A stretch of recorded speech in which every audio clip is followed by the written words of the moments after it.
There are many things one can call Russian. Russian dolls, Russian caviar, Russian bears, the Russian soul even. But some things are called Russian even though they're not. And for the weirdest reasons possible, like the Russian manicure or the Russian shower. Russian shower. When you're in a rush and have to leave your home ASAP but you don't have the time to shower, what do? You take a Russian shower. This phrase comes directly from the source, from Urban Dictionary. Who needs hygiene when you can douse yourself in cheap perfume instead? Until your clothes become fully saturated with the scent, which will last for weeks. Behold, the Russian shower! Saves you money on deodorant too, and drives unwanted people like co-workers out of your life. You do risk becoming the most hated person in an open space office though. Russian kiss. The Russian kiss, you may find this pleasing, does involve vodka. It's a kiss with a shot of vodka in your mouth, which does sound rather unsafe because you can basically choke on your drink.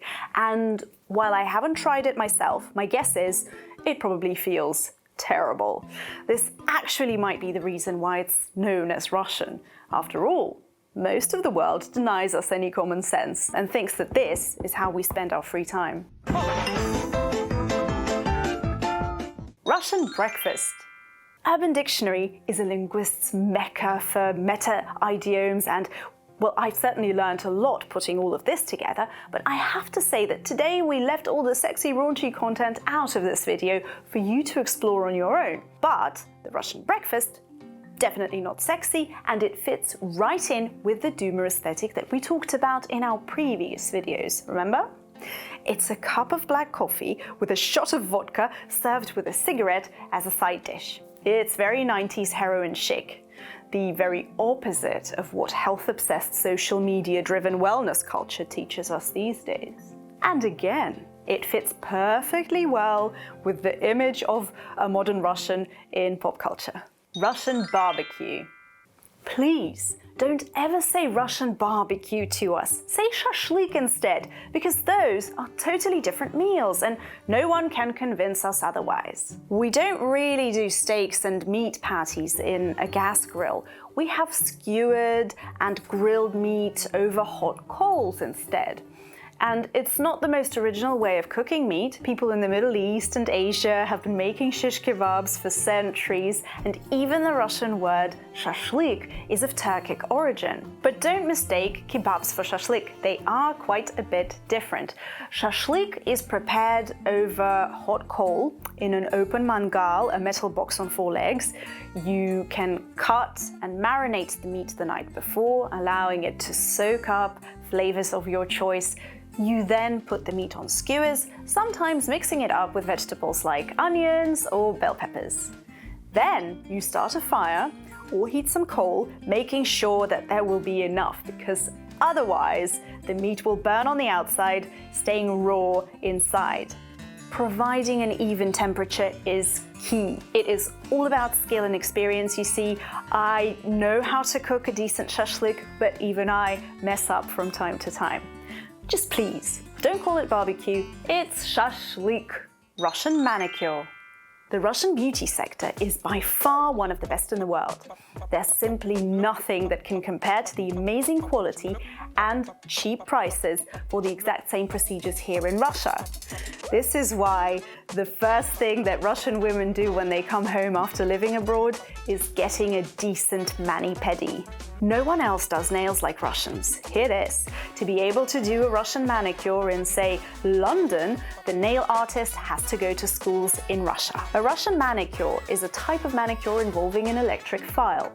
This turns an average 40-minute procedure into a 1.5 hour of a show, requiring the skills of a surgeon. The same can be said about everything else in the beauty industry, from hair and eyelashes to waxing and fillers. Now that we've mentioned fillers, Russian lips.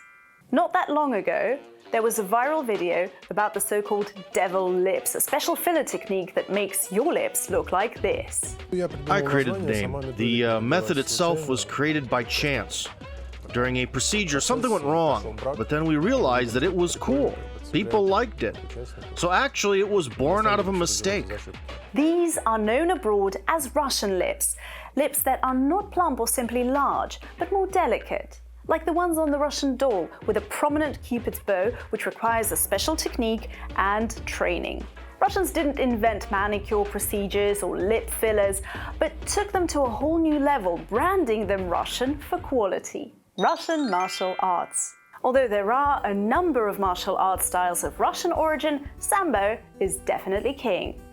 And this is actually something Russian. Sambo was invented in Russia back in the 1920s. Sambo sounds Asian, but it's just an acronym. Самозащита без оружия, self-defense without weapons, and it's a style of wrestling. When it was being developed, it was intended to be the merger of the most effective techniques of other martial arts. Wrestling, judo, jiu-jitsu, and several indigenous martial arts from all across the Soviet Union, like Armenian Koch or Mongolian Kapsagai. At first, it was taught to the elite Soviet NKVD officers with the intention to help them stop an armed or unarmed person as fast as they could. Only later, in 1938, Sambo was recognized as a sport in the USSR, and after the 60s was rapidly making its way to becoming an Olympic sport. Which it isn't to this day. Even despite Khabib Nurmagomedov's numerous accolades to his Sambo training and its growing popularity worldwide. Only in 2021, it was officially recognized as a combat sport by the International Olympic Committee.